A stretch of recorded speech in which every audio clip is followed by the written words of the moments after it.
नमस्कार दोस्तों, स्वागत है आप सभी का आपके अपने चैनल न्यूज कॉर्नर पर और मैं रत्नेश पांडे।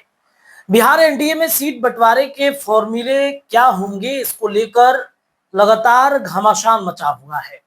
और इस विधानसभा चुनाव से ठीक पहले तमाम जो एनडीए के घटक दल हैं, चिराग पासवान से उपेंद्र कुशवाहा तक और जीतन राम मांझी से लेकर तमाम जो अपडेट है वो ये आ रहे हैं कि इस बार सीट को लेकर जो अपनी अपनी दावेदारियां हैं वो उनकी काफी तेज है।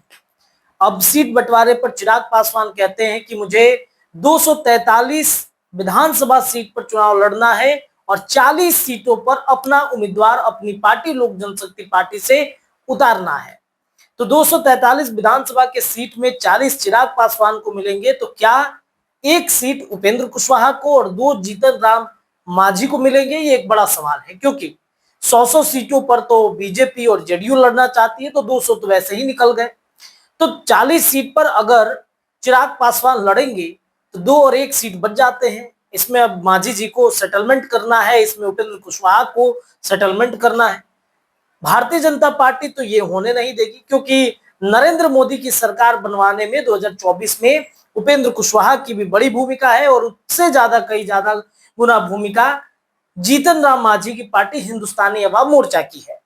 अब राजधानी पटना से लेकर आरा तक और आरा से लेकर मुजफ्फरपुर तक उपेंद्र कुशवाहा, जीतन राम मांझी और चिराग पासवान के जो कार्यक्रम लग रहे हैं, इस कार्यक्रम से ये अपडेट मिल रहा है कि इस बार सीट बंटवारे का फॉर्मूला एनडीए में गड़बड़ हो सकता है।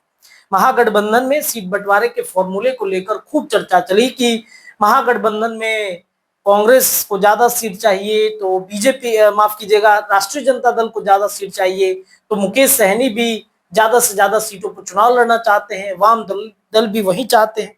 लेकिन इन सब के बीच में हम आपको लगातार अपडेट दे रहे हैं। जो खबरें चल रही हैं, जिन खबरों के माध्यम से बीते दिनों हमें एक खबर प्राप्त हुआ कि बीजेपी 101 सीट, जेडीयू 103 सीट पर, चिराग पासवान को 25 सीटें मिल रही हैं, तो वहीं हिंदुस्तानी अवाम मोर्चा को 4 से 5, उपेंद्र कुशवाहा को भी उतना ही मिल रहा है। लेकिन इस बार जो अपडेट आया है हमारे पास, वो अपडेट ये है कि, और देखिए, इस पर अभी तक हम मुहर नहीं लगा रहे हैं, अभी तक ये फाइनल मुहर नहीं है कि ये इतना ही सीट मिलेगा, लेकिन इतना तय है कि बीजेपी चिराग पासवान को 40 सीटें नहीं देने जा रही है। ये स्पष्ट तौर पे आप लिख के मानिए, लिख के चलिए कि बीजेपी 40 सीट चिराग पासवान को नहीं देगी। तो कितनी सीटें देंगी? चिराग पासवान को मात्र 20 सीट मिल रहा है, ये अब तक जो जानकारी है।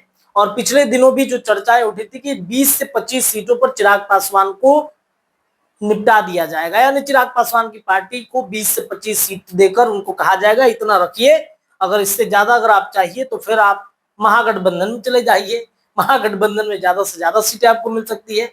लेकिन चिराग पासवान की प्रेशर पॉलिटिक्स उनकी सीटें बढ़ा भी सकता है और घटा भी सकता है। तो ये चिराग पासवान को सीटें मिल रही है 20 से 25 सीट। 20 सीट पर एक बार फिर अपडेट आया है और इस 20 सीट पर चिराग पासवान को संतुष्टि करनी पड़ेगी। दूसरी तरफ आइए, जो चिराग पासवान के एनडीए गठबंधन में सबसे ज्यादा प्रतिद्वंदी कोई हो सकते हैं, यानी कि चिराग पासवान के खिलाफत में अगर कोई बोल सकता है, जीतन राम मांझी की पार्टी ने खूब बोला और जीतन राम मांझी की पार्टी ने बहुत कुछ बोला है। तो उनको कितनी सीटें मिलेंगी? तो हिंदुस्तानी अवाम मोर्चा को एक बड़ी उपलब्धि मिल सकती है। बड़ी उपलब्धि यह है कि हिंदुस्तानी अवाम मोर्चा सेकुलर को 7 सीटें दी जा रही हैं भारतीय जनता पार्टी की तरफ से। ये पक्की खबर है, 7 सीट हिंदुस्तानी अवाम मोर्चा को मिलेगी। अब रही बात उपेंद्र कुशवाहा को, आरएलएम को कितना मिलेगा? आरएलएम को तो भाई लोकसभा में बीजेपी वालों ने ठग लिया, बिहार बीजेपी के तमाम दिग्गज नेताओं ने ठग लिया है। उनको एक लोकसभा सीट दिया और वो भी बीजेपी के कुछ नेताओं के द्वारा षड्यंत्र रचे गए। ये आरोप उपेंद्र कुशवाहा की पार्टी की तरफ से लगाए जाते रहे हैं कि षड्यंत्र के तहत उनको हरवाया गया। लेकिन इस बार नरेंद्र मोदी की निगाहें हैं उपेंद्र कुशवाहा पर। भले नरेंद्र मोदी जब शाहाबाद की सीट पर रोहतास में गए थे चुनावी जनसभा को संबोधित करने, तो वहां पर उपेंद्र कुशवाहा का नाम नहीं लिया।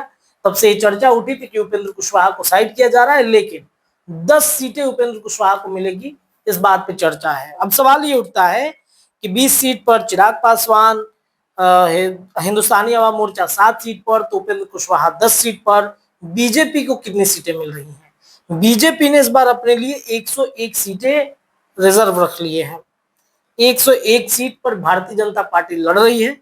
दूसरे तरफ जेडीयू बड़े भाई की भूमिका में रहेगी और मैंने लगातार कहा है कि जेडीयू बड़े भाई की भूमिका में रहती है और बड़े भाई की भूमिका में जनता दल यूनाइटेड का ये डिमांड था कि मुझे ज्यादा से ज्यादा सीट चाहिए, तो जेडीयू को 105 सीट भारतीय जनता पार्टी देने को तैयार हो गई है। तो ये बिहार में एनडीए में सीट बंटवारे के फॉर्मूले ये लगभग तय माने जा रहे हैं और इसी के आसपास उनको सीटें मिलेंगी। आपको क्या लगता है? अपनी राय कमेंट सेक्शन में छोड़िए। जुड़े रहिए अपने चैनल के साथ। बहुत बहुत धन्यवाद।